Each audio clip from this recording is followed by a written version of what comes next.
Saya menikah umur 19, sudah 60 tahun. 60 tahun itu ada suka, ada duka. Banyak dukanya saya. Tapi akhirnya tante sampai mau dinikahi? Di Dukun itu. Oh. Horor ya di rumah itu ya. Kalau dia pulang pasti kita bingung, sembunyi semua. Waktu anak pertama dia juga sering main-main perempuan sama orang lain setiap hari.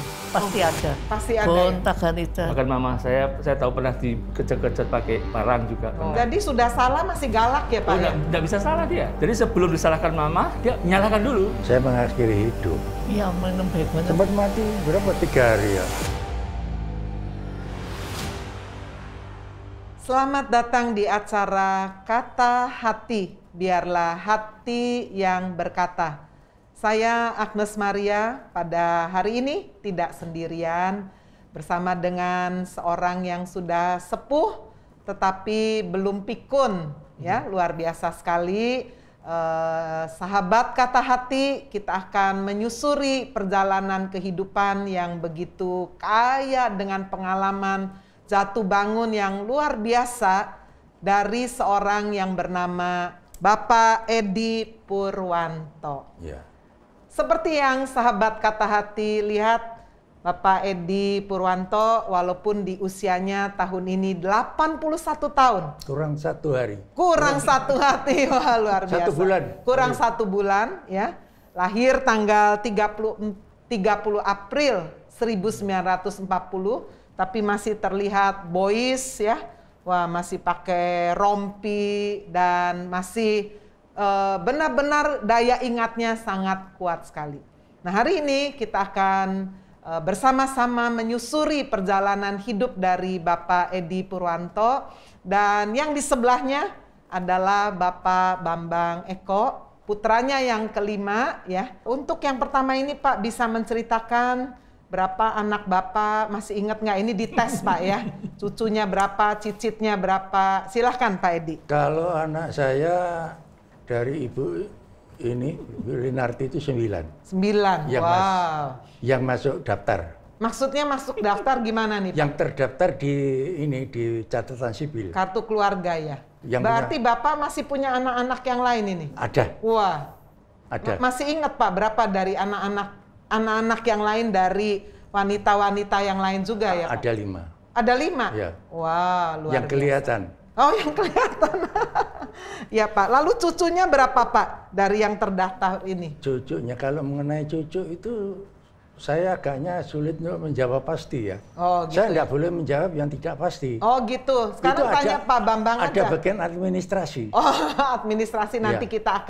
kita akan wawancara juga ya Pak ya, kita akan soalnya tanya. sebagai pimpinan penggerak roda kehidupan. Wah ya, Bapak pemberi saham ya Pak ya? Ya saya menggerakkan roda kehidupan aja. Wah luar biasa. Ya. Mungkin dari Pak Bambang Eko bisa ceritakan Pak Edi punya cucu berapa? 23. Wow, Cicitnya 23. 4. Cicitnya 4 ya.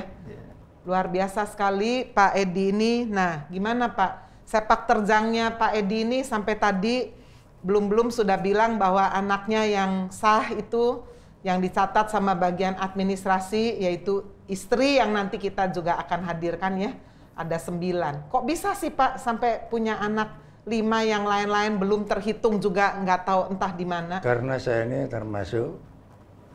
termasuk itu menjalankan apa yang dikatakan dalam Alkitab. Oh gimana Pak? Kasihilah sesamamu. Waduh, wah jangan-jangan ini penerapan yang salah nih Pak Ya, masalah itu karena pemahaman saya dulu kan beda. Oh gitu ya? Pemahaman saya kan masih cetek dulu. Oh cetek. Iya, masih cetek. Pak, ngomong-ngomong Pak Edi ini ya sampai bisa punya anak begitu banyak, lalu kemudian dengan wanita lain juga begitu banyak. Saya ingin tanya nih Pak ya sama anaknya Pak Bambang Eko ini. Kira-kira di dalam ingatannya Pak Bambang Eko sebagai anak keberapa ya Pak? 5. Sebagai anak yang kelima. Ya, tengah. Gimana Pak?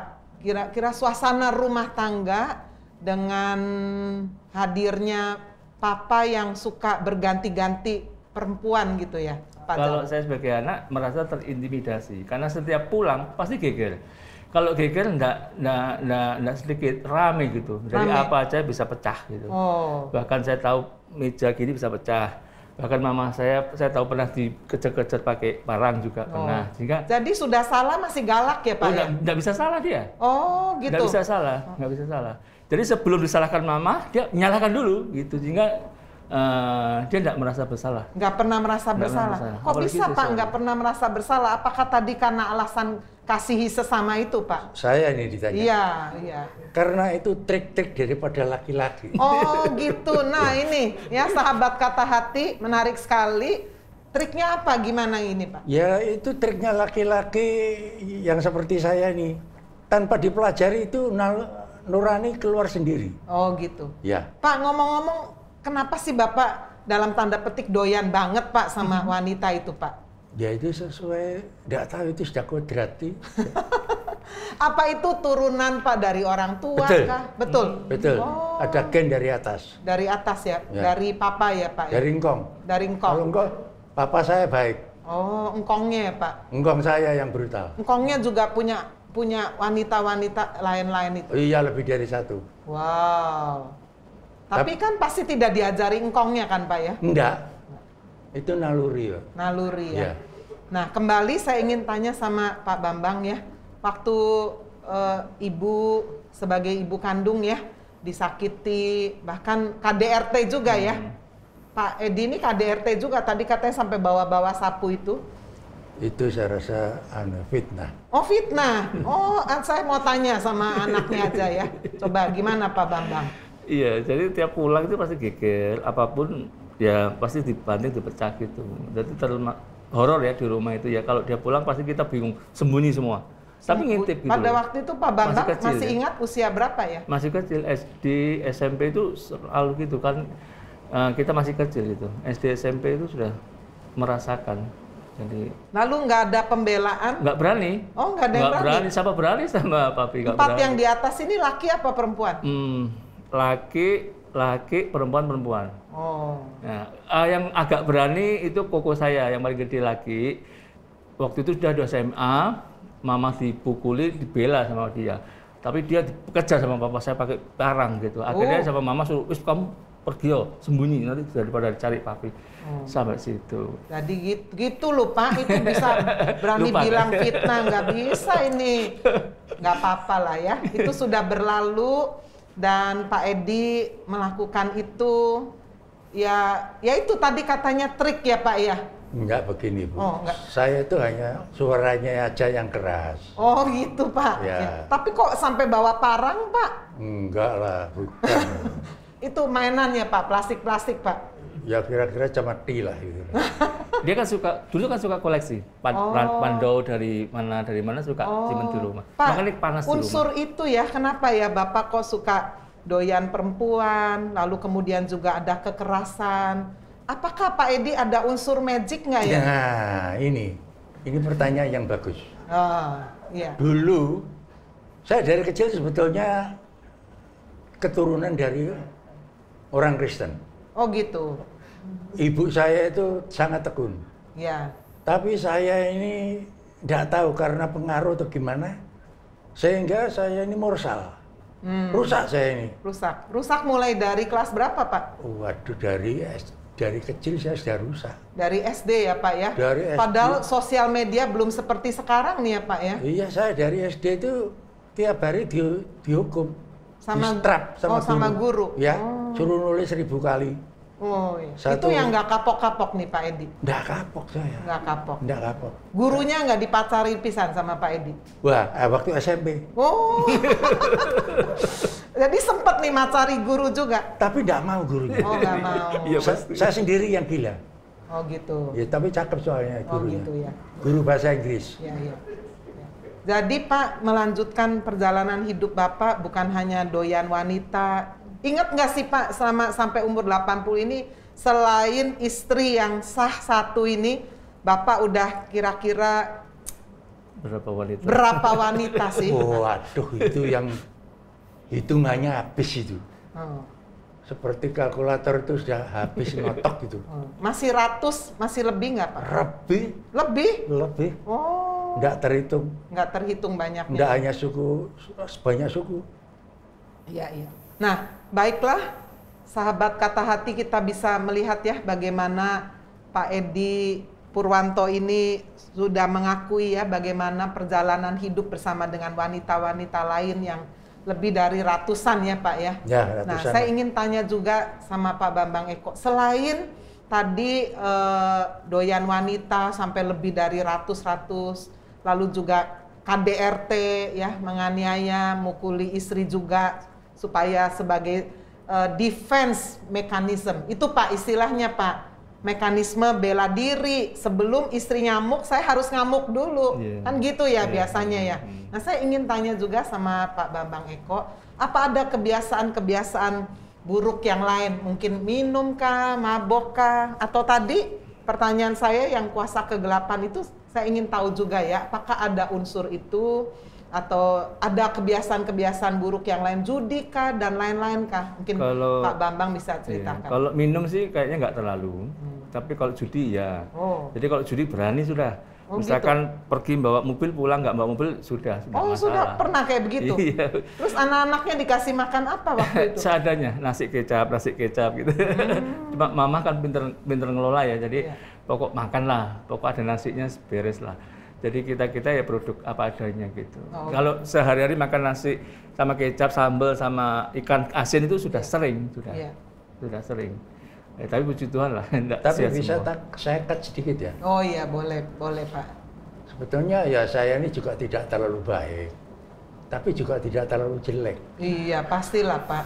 Loh, iya orang kan nggak jelek semua, buktinya kan. Meskipun saya ini orang yang suka berdosa, tapi tanggung jawab saya itu besar. Oh gitu ya Pak. Saya tidak pernah melantarkan anak saya sampai gimana, tidak. Iya, buktinya masih dikasih makan nasi sama kecap kok. Lah, masih bisa. Nah, tapi kenapa berjudi Pak? Itu sebagian dari pendidikan. Iya, pendidikan apa ini Pak? Loh, pendidikan supaya anak saya itu bisa besarnya tangguh. Oh gitu Pak. Ya, karena kalau anak selalu dimanja, diberi, dimasukkan dalam zona nyaman, tuanya pasti susah. Wah, ini luar biasa Pak Edi nih ya. Sudah berjudi, berangkat naik mobil, pulang udah nggak bawa mobil, masih bisa berkata itu unsur pendidikan juga ya Pak. Begini, orang luar bisa menyalahkan saya. Kenapa kok suka judi? Kenapa kok saya suka berjudi? Karena saya ingin menggandakan uang saya. Oh gitu. Saya ingin kaya, lebih kaya. Tapi Firman itu udah memperingatkan loh Pak, akar segala kejahatan itu cinta uang Pak. Bukan cinta uang Bu, itu sebetulnya juga gimana ya, saya mau menyalahkan Firman, saya takut nanti berdosa. Cuma memang itu manusia, itu kodratinya itu sudah begitu ya Pak. Ya. Karena kita nggak punya uang juga susah. Iya betul Pak. Mau masuk kuburan aja nggak bisa.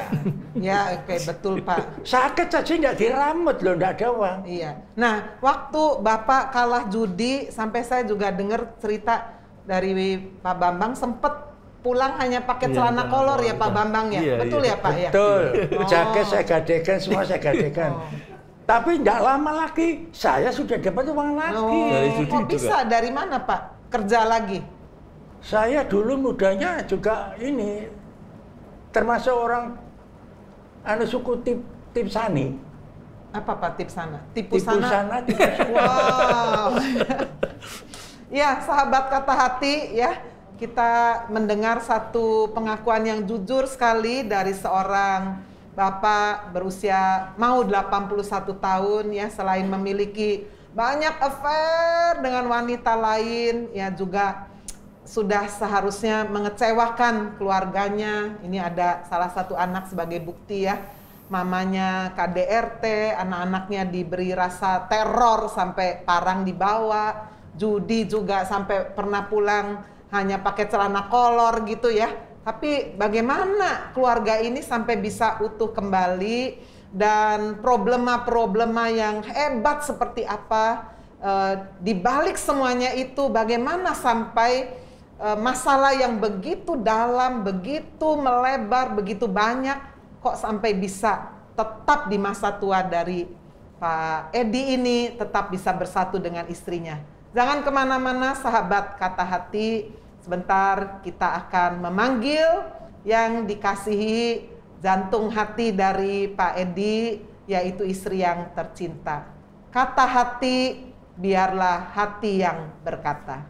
Sahabat Kata Hati, kalau Anda terinspirasi dengan tayangan ini, jangan segan untuk like, komen, share, dan subscribe channel ini. Dan dapatkan tayangan-tayangan yang akan selalu menginspirasi, memberkati, dan memberi solusi. Kata Hati, biarkan hati yang berkata.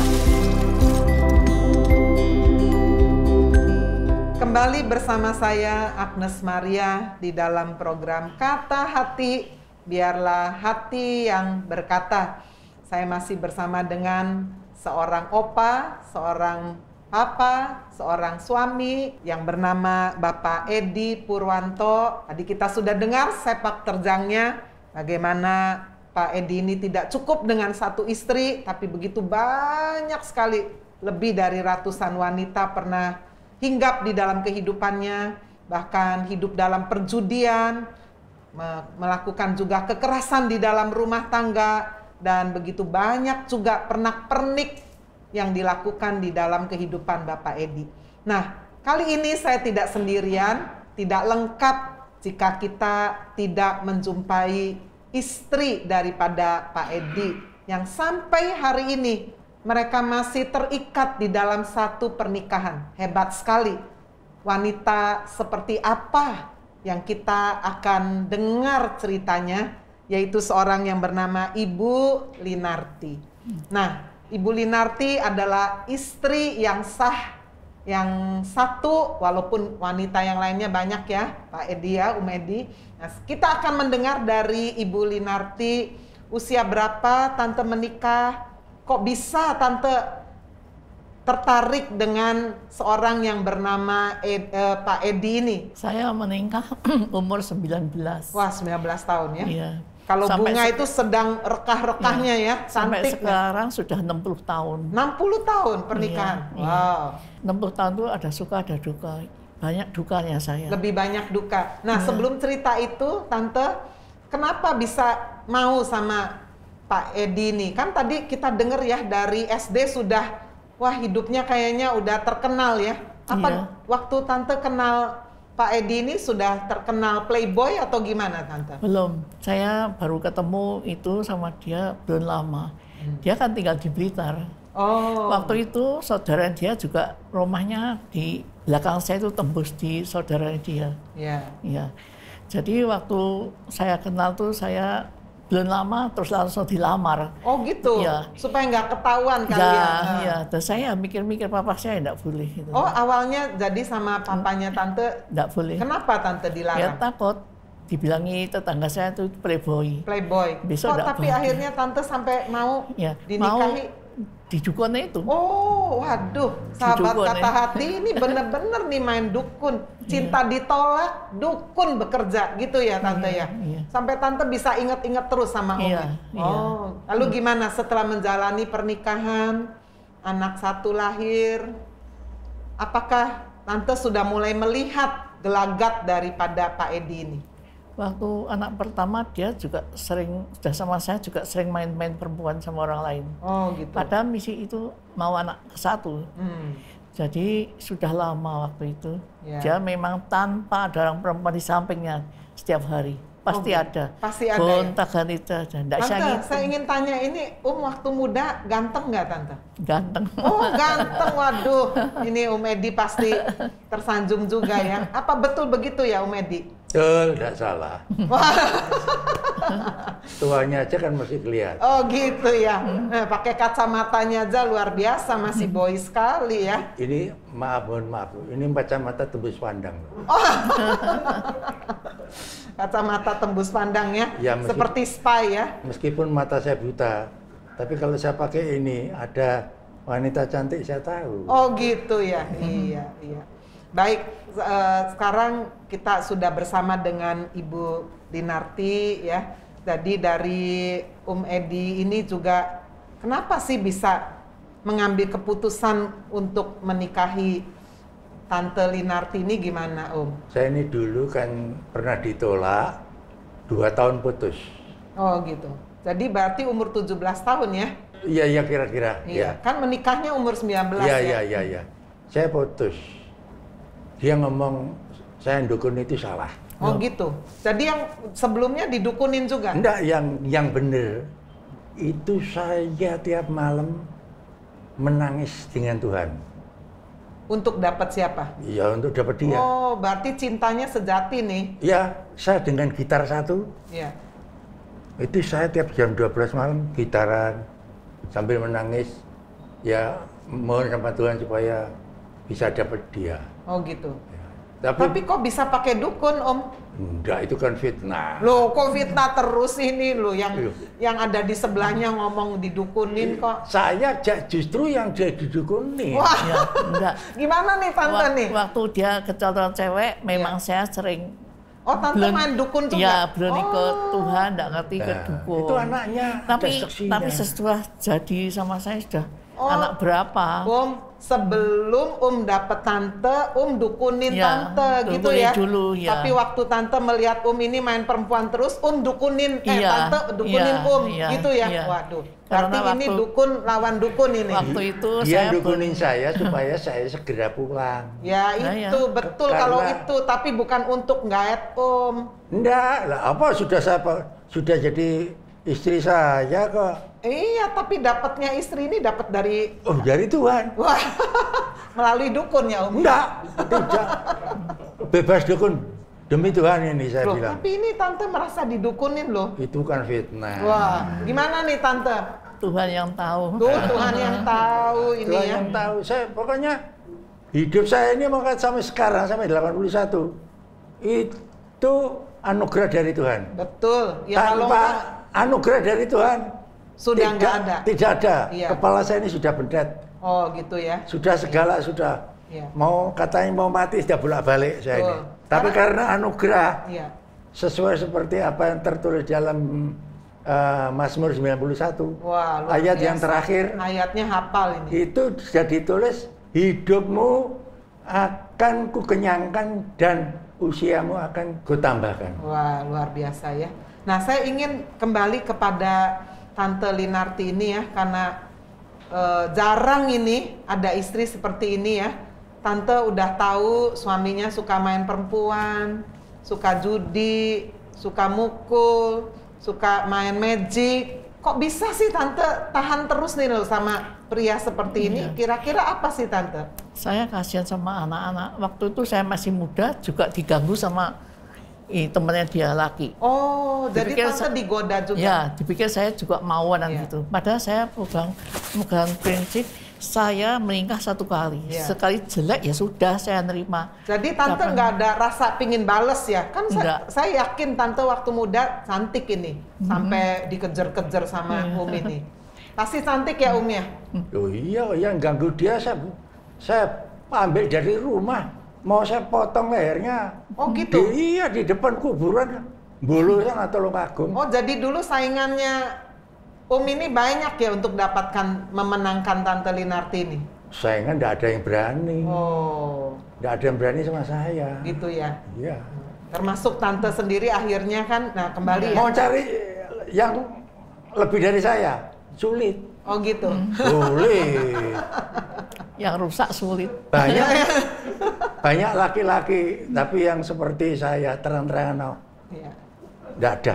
Ya. Nggak ada yang rusak. Sahabat Kata Hati betul sekali. Yang seperti Om Edi ini jarang. Ini juga disahkan sama Tante ya. Tante bisa memberi komentar bahwa memang yang seperti modelnya Om Edi ini sangat jarang. Gimana Tante? Saya ngomong itu seorang istri, meskipun suami gini-gini, saya tetap menjadi seorang ibu yang baik untuk anak-anak. Jangan sampai anak dititip-titip pun saudara-saudara. Makan enggak makan, saya kumpul. Setiap malam anak-anak tidur, saya hanya berdoa sama Tuhan. Doa ya, jadi Tante sudah punya pegangan iman ya Tante ya? Tuhan, saya kok gini, kapan saya dibebaskan dari ini?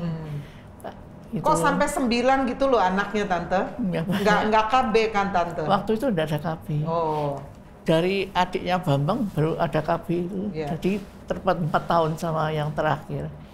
Itu dulu saben tahun Mei, pada Mei ada. Oh, setiap tahun melahirkan anak. Pada Mei ya. Oh, melahirkan anak sambil mencucurkan air mata. Nggak punya buran, Bu. Nggak punya buran? Enggak, saya kerja sendiri, tanya dia. Iya.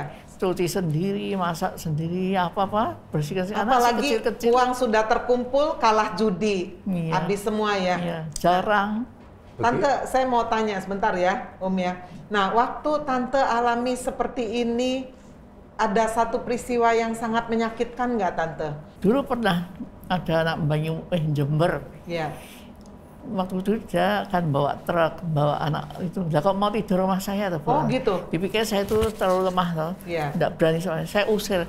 Waktu itu saya anak kecil-kecil kan kalau pipis toiletnya kan jauh waktu di desa. Saya coba boker, sudah mau saya siratkan gitu sama perempuan itu. Jadi sama air kencingnya ini udah mau disiram ya? Siram. Bener begitu ya, Terus dia dibawa pergi Jangan hotel. ngomong fitnah lagi loh, Enggak, begini.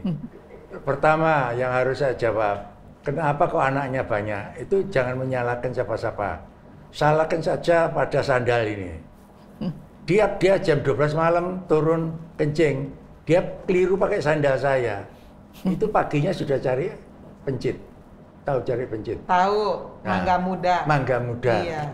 Jadi gara-gara sandal, sehingga anak saya banyak. Oh gitu. Tiap tahun keluar. Jadi salahkan sandal lah ya. Salahkan sandal. Dan lagi itu menandakan bahwa suaminya itu sangat mengasihi istrinya. Tapi juga wanita-wanita lain kok tetap hadir, kenapa ya ya? Ya karena istri saya karena saya sayang sama dia. Iya. Nanti dia terlalu berat bebannya, maka itu sebagian saya suruh pikir yang lain. Oh gitu ya. Tapi waktu membawa pulang wanita lain itu gimana sih perasaannya Sebetulnya, kok kayak nggak punya perasaan loh Sebetulnya bukannya gitu, enggak, sebetulnya enggak. Cuma hanya kebetulan saya suruh di depan, saya pulang dulu gitu. Tapi dia ini pinter. Dia ini pintar. Itu lo jelas-jelas loh. Gimana coba sekarang dengar Tante dulu. Orang itu orang Jember. Iya. Dia bawa truk tuh ini, bawa itu. Yang bawa truk siapa Tante? Ini, Sere anak perempuan itu daripada dia bayar hotel, mau dipulangkan ke rumah saya. Dikirain Tante ini lemah, pasti diem aja. Ya, seperti saya diinjek terus. Nah, waktu malam itu jadi tidur nggak di rumah? Enggak. Terus dia bawa orang itu ke hotel. Oh, begitu ya. Jadi itu satu pengalaman yang luar biasa ya. Jadi menurut Tante selama ini sampai bisa tahan 9 anak, tadi berapa cucunya Tante? 23. 23 cucu ya, sampai bisa 4 cicit. Nah, apa sih Tante yang mempertahankan Tante selain ya karena demi anak? Apakah ada alasan yang lain Tante? Ya, alasannya saya ya kasihan orang tua saya enggak punya. Jadi saya pulang rumah tahu orang tua keadaan saya gini, dia tambah susah. Jadi saya susah, saya pikul sendiri. Tapi papa mama saya tahu, ketemu saya kurus, berarti arek ini susah. Gitu. Sedang susah ya? Iya. Nah, sekarang saya ingin bertanya kepada Edi ini. Peristiwa apa yang membuat Edi betul-betul istilahnya itu kapok, ya, bertobat benar-benar? Kalau mengenai istri yang setia, istri yang baik, memang betul dia. Ibu yang baik itu memang betul. Betul ya? Betul. Ini bukan fitnah ya? Bukan. Itu memang betul, tidak ada. Tidak ada wanita seperti ada. Tuhan seperti udah tahu ini Edi ini bakalan seperti ini, nggak ada yang tahan ini. Iya. Ya, kecuali yang satu ini ya. Saya bahkan dikalahkan dengan dia. Oh gitu ya? Kalahkan dengan apa? Saya dikalahkan dengan dia berlutut tiap hari. Sehingga saya bisa jadi begini. Oh gitu. Kalau enggak, saya rasa enggak bisa. Saya kalah karena dia doanya, saya akui. Ya. Karena ada orang sekarang itu katakan, aku sayang, aku cinta, ini preketek. Habis uangnya hilang. Kalau dia sayang, benar-benar sayang. Benar-benar sayang. Benar. Sampai uang pernah habis ya? Pernah habis, ya. Tapi sekarang saya mendapat karmanya. Sebelum sampai di situ, jadi saya ingin tahu ya, sampai satu titik ini maksudnya, pernah nggak sih orang sekuat, sehebat ini ya, kayaknya nggak pernah kapok, main ratusan dengan wanita, judi, kalah, pulang cuma pakai celana kolor, kerja lagi, ya. Lalu kemudian istri juga dipukuli, anak-anak juga takut semua sama Ada satu titik nggak sih kepingin mati aja gitu loh, mengakhiri hidup, atau berkata, nggak apa-apa, saya masih bener, atau ada satu titik itu Sudah saya akhiri. Jadi pernah mau bunuh diri atau sudah iya, bunuh diri? Iya, sudah bunuh diri, bukan mau lagi. Oh iya. Tapi dengan Tuhan tidak boleh. Oh begitu. Iya. Coba saya ingin konfirmasi sama Tante ya. Saya khawatirnya lupa-lupa juga ini ya. Apa betul Tante, ini pernah bunuh diri? Iya, minum baygon lagi. Utang tetangga itu baygonnya. Oh, jadi waktu itu uangnya udah habis benar? Habis benar. Anaknya udah berapa waktu itu Tante? Anaknya? Ya sudah 9. Oh sudah 9? Sudah. Masih main perempuan terus, masih judi terus? Iya. Nah ini matanya masih baru bisa melihat tuh ya, saya ditipu. Dia kan naik sepeda motor keluar sendiri, ya mesti melancong-melancong, main perempuan. Masih seperti itu ya? Iya masih, cobain tapi tidak dipiara gitu. Iya. Nah sampai uangnya habis, lalu gimana Tante? Pinjem uang beli baygon? Yang beli baygon Tante atau dia sendiri mampir toko kecil, beli baygon sama toko memang langganan saya, jadi ngebon boleh bawa pulang. Bukan hanya baygon, potas. Oh potas juga. Potas. Agnes boleh tahu ya sampai keputusasaannya itu sampai di mana itu, sampai mau bunuh diri itu gimana? Ya karena saya pikir hidup saya ini sudah repot nih, terlalu banyak dosa, dan saya rasa masa depan sudah habis. Saya tidak mau melihat anak-anak saya menderita, lebih baik saya mengakhiri hidup.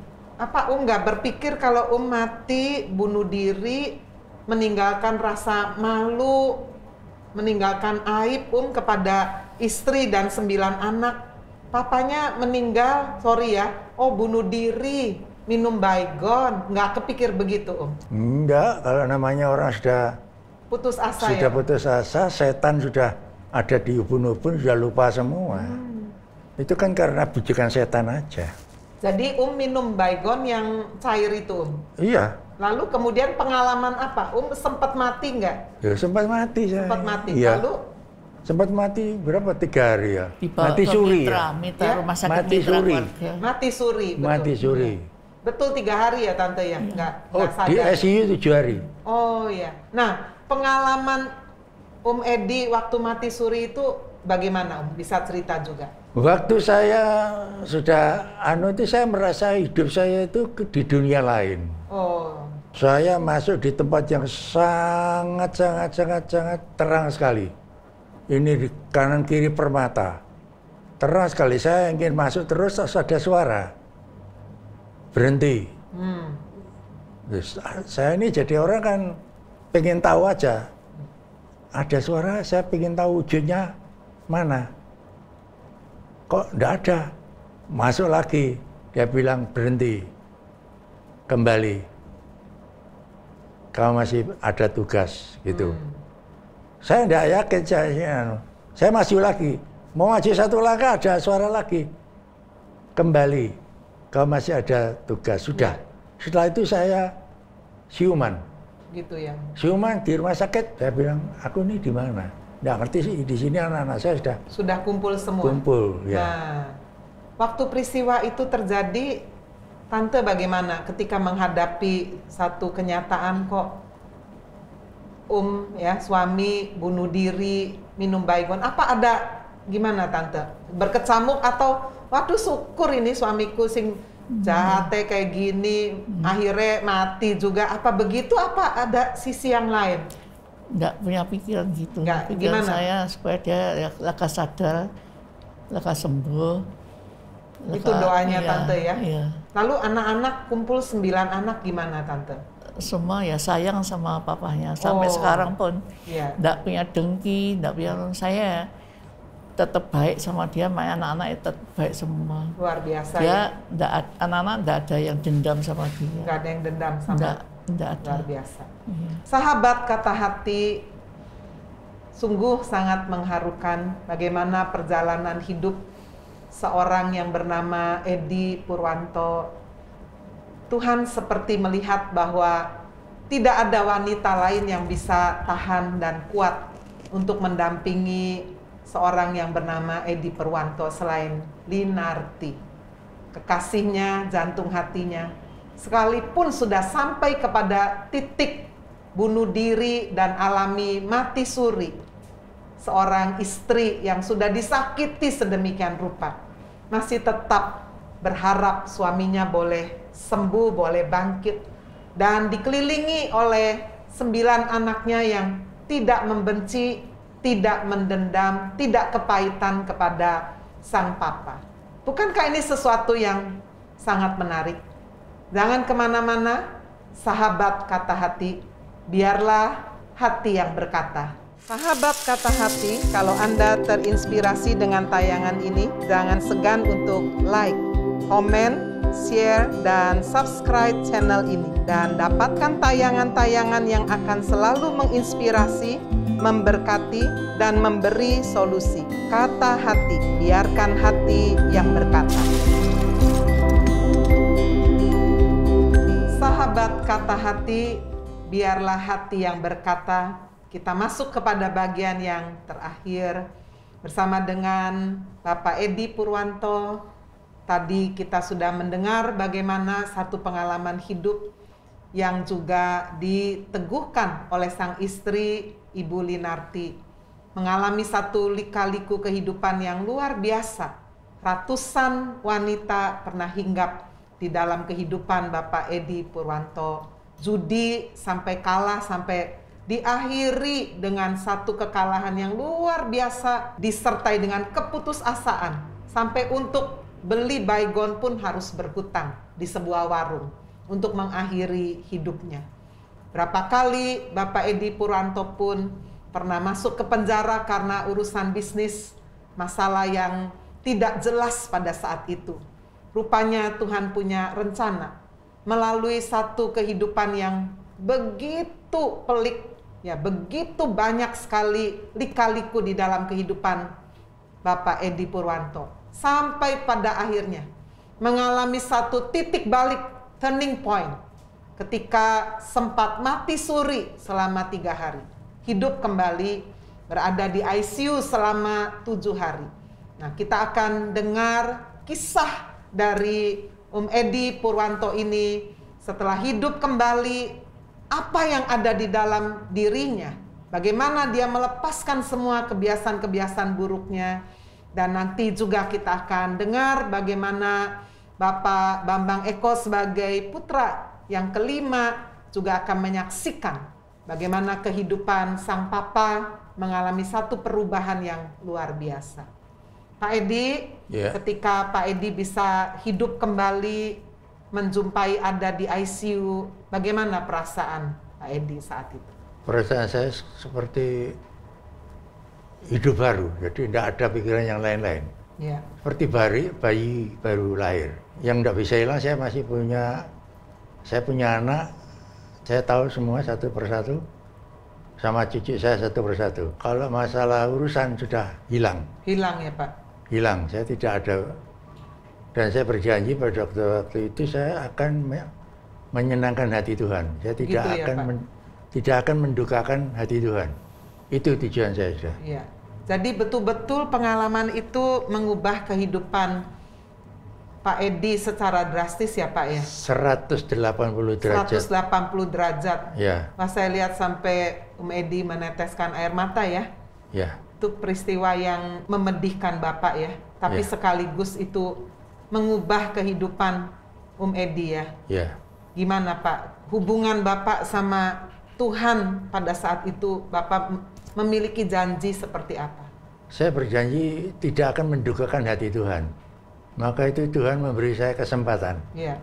Dan hidup saya bukan pelayanan. Sehingga saya juga mendapat pelayanan, undangan dari gereja kecil-kecil. Jadi Bapak berkhotbah. Iya. Wah, luar biasa ya. Ya. Kuasa kegelapan yang dulu Bapak punya mandau dan lain-lain sudah Bapak lepaskan. Oh, sudah hilang jauh. Sudah hilang.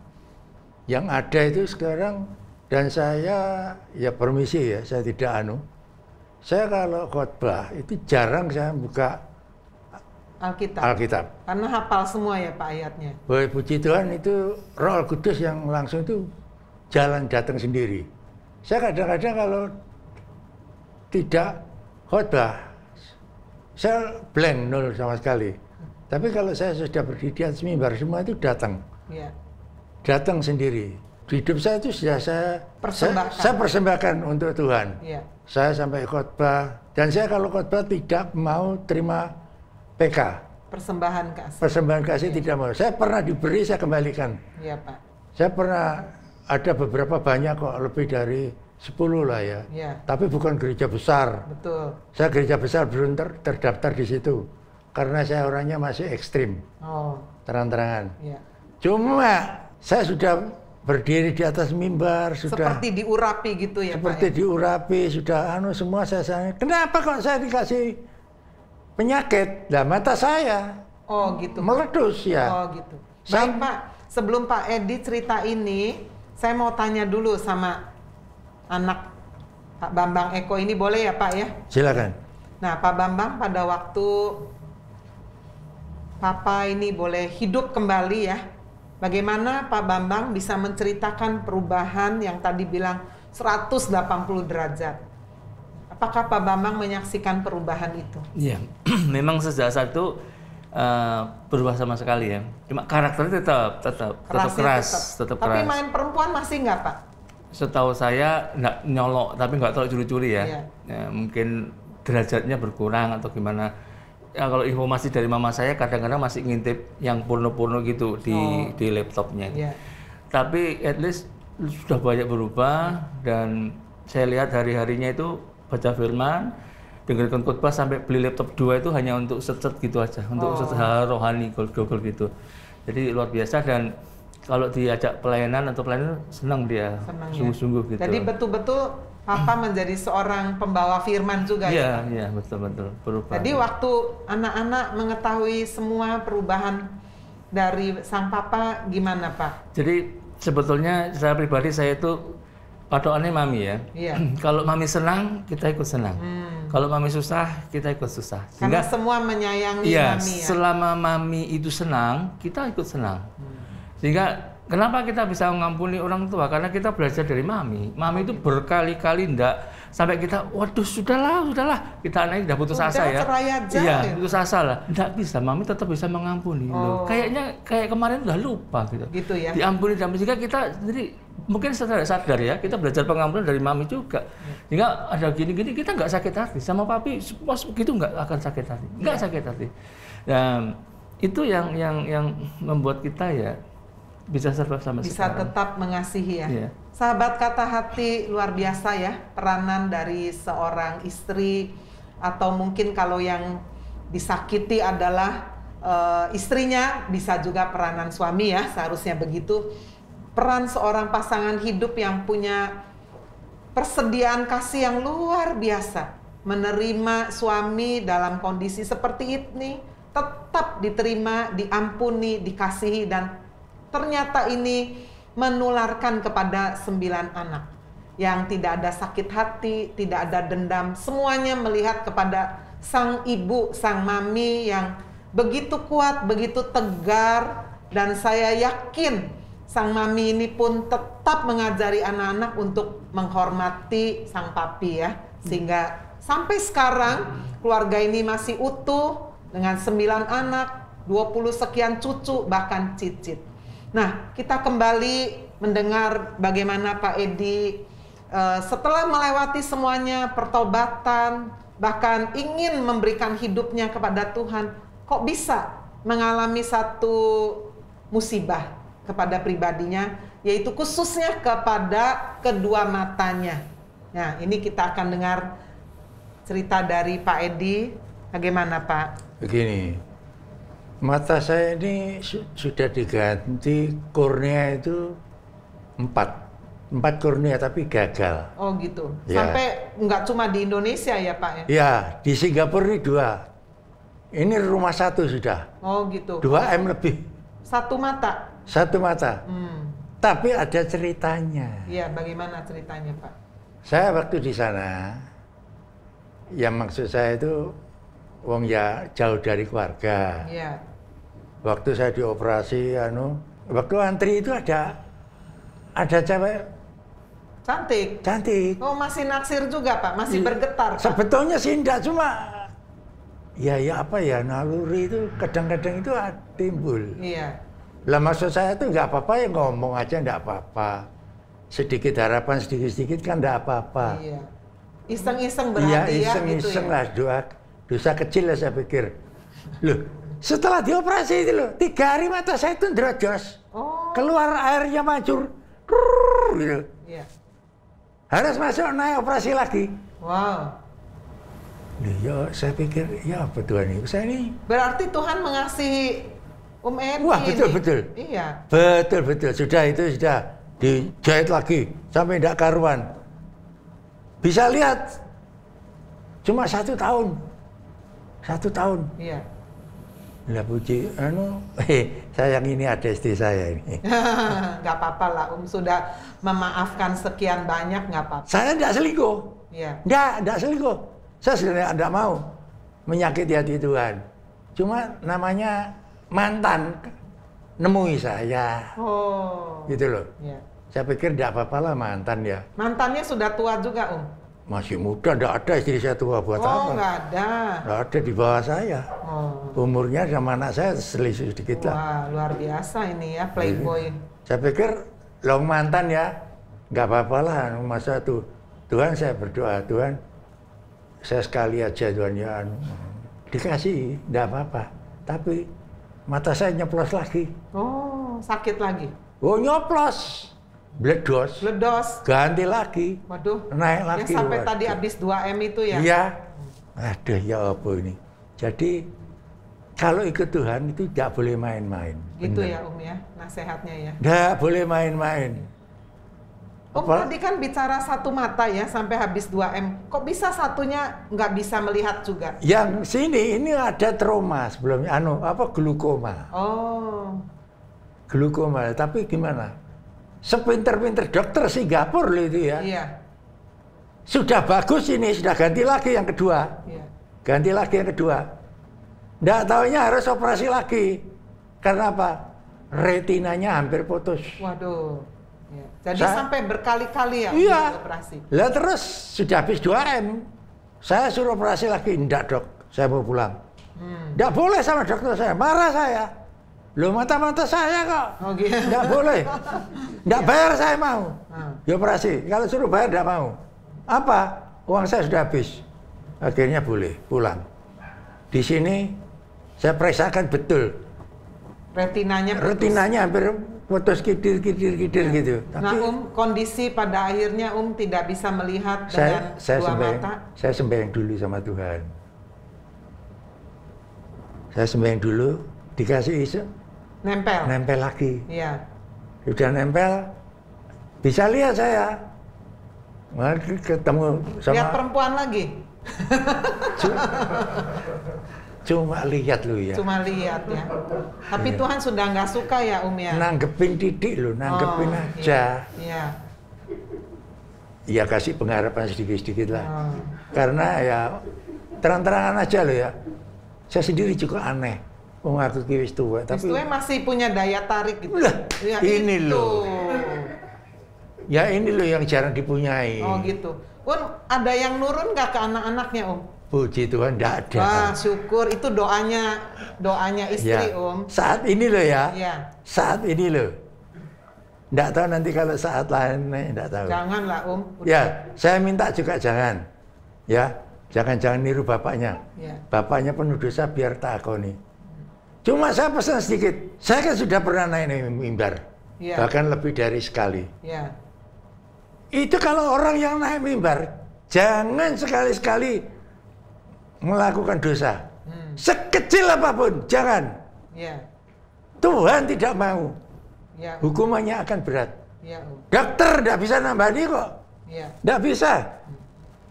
Maka dari itu sekarang itu saya cuma berserah aja. Ya. Cuma sekarang penderitaan saya ini sekarang diuji sama Tuhan. Ya. Sudah mata tidak lihat.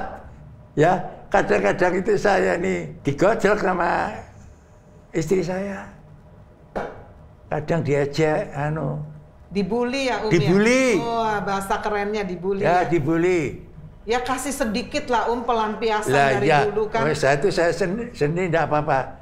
Itu belum lagi, belum.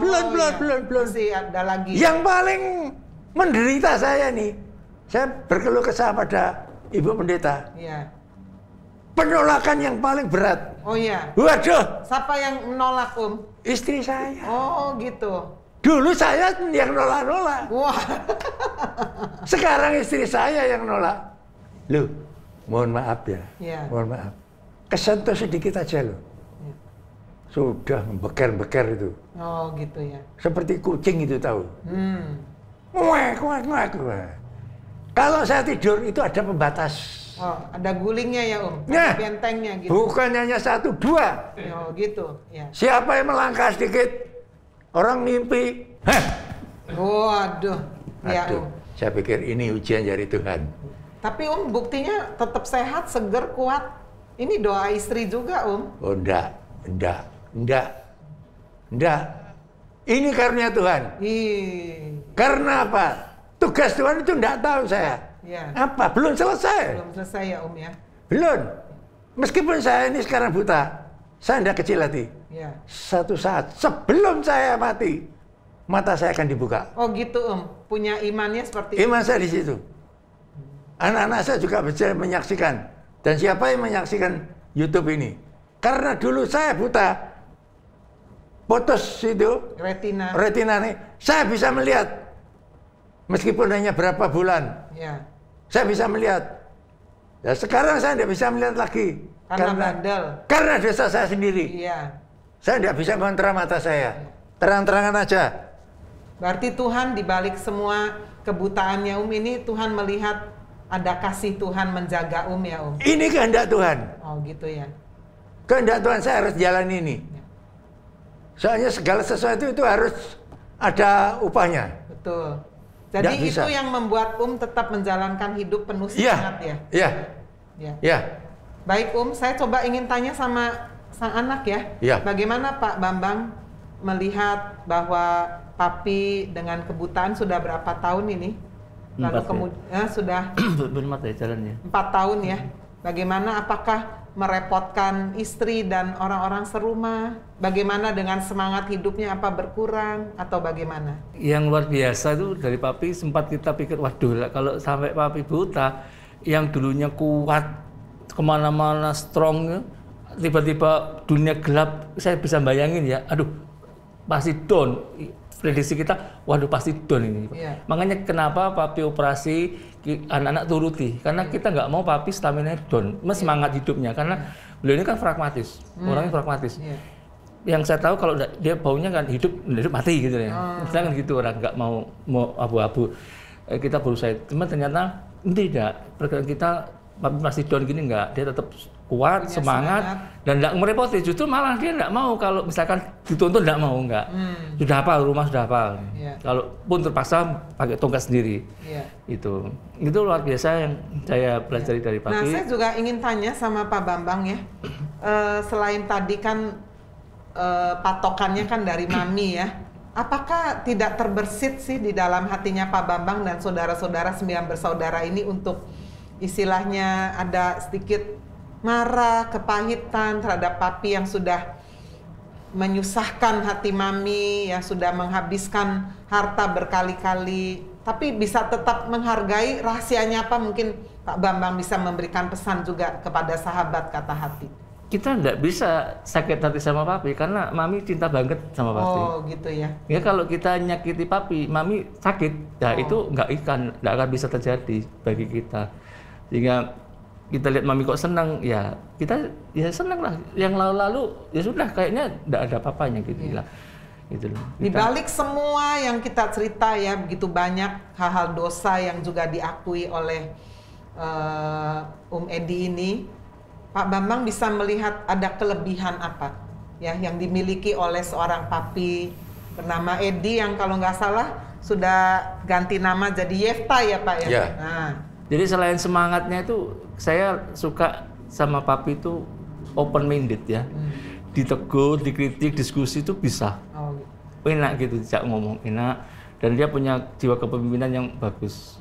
Jiwa kepemimpinan bagus, sehingga itu terbentuk bagi kita sebagai laki-laki ya. Jadi laki-laki artinya diajarin untuk berani tanggung jawab. Itu yang dari Papi luar biasa. Luar biasa ya, Pak Edi. Mungkin ada pesan yang paling terakhir untuk Pak Edi sampaikan, Pak Yefta bisa sampaikan kepada sahabat Kata Hati di masa tua daripada Pak Edi yang sudah mengalami begitu banyak sekali ya perjalanan hidup, sampai sudah pernah diizinkan mati suri, kehilangan segala-galanya, bahkan kehilangan kedua mata penglihatannya. Pak Edi ingin memberikan pesan. Pesan saya, hidup itu yang penting itu bukan harta, bukan. Tapi hidup yang penting itu kamu punya Tuhan nggak? Kalau kamu punya Tuhan, tujuanmu itu jelas. Meskipun di dunia saat sekarang kamu menderita, kamu kekurangan, nggak usah takut. Kamu kekurangan itu harus kamu cari. Kenapa kok harus saya bisa begini? Karena ada salah manajemen. Kalau kamu tidak salah manajemen, Tuhan itu sudah bersumpah dan berjanji akan memberkati dan memelihara kamu. Lihat sajalah, goblok-goblokan aja. Saya tidak usah buka yang terlalu dalam karena saya tidak khotbah. Bangsa Israel itu di tengah gurun pasir itu dia kok bisa hidup? Mikir aja secara logika. Kok tidak mati kelaparan? Sedangkan kita tidak makan 3 hari aja mati loh. 3 hari loh mati. Tapi orang Mesir sampai berapa tahun tidak mati. Bahkan dia bisa makan yang namanya kita manusia hidup belum pernah makan itu apa mana? Ya. Belum pernah ngerasain manusia hidup itu. Mana itu yang gimana? Lesatnya. Tapi orang Israel sudah ngerasain. Tapi itu orang itu nggak bisa tahu terima kasih. Bokam sih ya kalau orang Tenglang bilang. Seperti saya ini. Tetap saya bersyukur, dikasih mata buta, saya bersyukur. Saya mengucap syukur. Saya, mohon maaf Bu Knes ya, saya tidak pernah berdoa terlalu panjang. Saya jadi orang sampai umur ini. Tapi saya tiap hari berkomunikasi dengan Tuhan. Karena tingkat saya sudah tingkat dengan doa lagi. Seperti yang saya baca di 1 Korintus 14. Itu kita harus berdoa. Itu jangan yang tidak karuan, yang tidak dimengerti orang. Kasihlah bahasa yang dimengerti orang. Seperti di Matius 6 itu juga ditulis, berdoa jangan panjang-panjang bertele-tele. Saya tidak menyalahkan orang berdoa. Silakan. Itu proses. Proses. Waktu saya dulu masih baru kenal juga begitu. Baru ingin mendapatkan istri saya, tiap malam saya berdoa dengan gitar. Maka saat belakangan ini saya mau beli gitar lagi, saya merasa jiwa saya itu hilang, kering. Jiwa saya itu kering, saya akan hidupi lagi. Dengan saya memetik gitar penyembahan, mau mengacap syukur aja pada Tuhan. Penyembahan ya Om ya. Iya, saya tidak minta banyak, tapi Tuhan menyukupkan. Ya, pesannya kembalilah kepada Tuhan. Iya, penting itu. Itulah yang bisa memuaskan, mengisi kehidupan kita. Tuhan akan mengerti sendiri. Kita tidak usah bertele-tele. Baik Om, terima kasih. Sahabat Kata Hati, hari ini kita mendapatkan begitu banyak pelajaran dari seorang bapak, seorang ayah, seorang suami yang hidupnya jauh dari sempurna, penuh dengan kesalahan, menyakiti hati istri dan anak-anak. Tetapi sampai Tuhan tahu bagaimana cara membawa kembali seorang yang bernama Bapak Edi Purwanto, memiliki 9 anak 20 sekian cucu dan cicit, sampai kembali Tuhan memberikan satu pelajaran sesuai dengan pengakuan beliau. Bagaimana Tuhan izinkan kedua matanya tidak melihat, itu pun masih disertai ucapan syukur. Sahabat Kata Hati, biarlah pelajaran yang begitu panjang dan berliku-liku sungguh-sungguh mengajari kita untuk hidup boleh kembali dekat dengan Tuhan. Karena itu rahasia yang sungguh membuat hidup kita boleh dipelihara dan diberkati Tuhan. Seperti yang tadi pesan disampaikan oleh Bapak Edi Purwanto. Dan Pak Bambang Eko sebagai anak juga memberi pesan betapa penting peran daripada seorang ibu, ya, pasangan hidup yang lain yang disakiti, untuk tetap memberikan satu sumbangan, mengampuni, mengasihi. Dan itulah yang dicontoh oleh 9 anak dari Bapak Edi Purwanto. Sehingga keluarga ini diterjang badai yang begitu rupa, tetap menjadi satu keluarga yang utuh sampai sekarang. Sahabat Kata Hati, biarlah pertemuan kita pada hari ini boleh sungguh berguna, bermanfaat bagi kita semua. Sebesar apapun dosa dan pelanggaran kesalahan kita, tidak ada terlalu sukar bagi Tuhan untuk mengampuni, mengubah kehidupan kita 180 derajat. Sahabat Kata Hati, biarlah hati yang berkata. Dan saat ini saya, Agnes Maria, pamit mundur dari hadapan sahabat Kata Hati.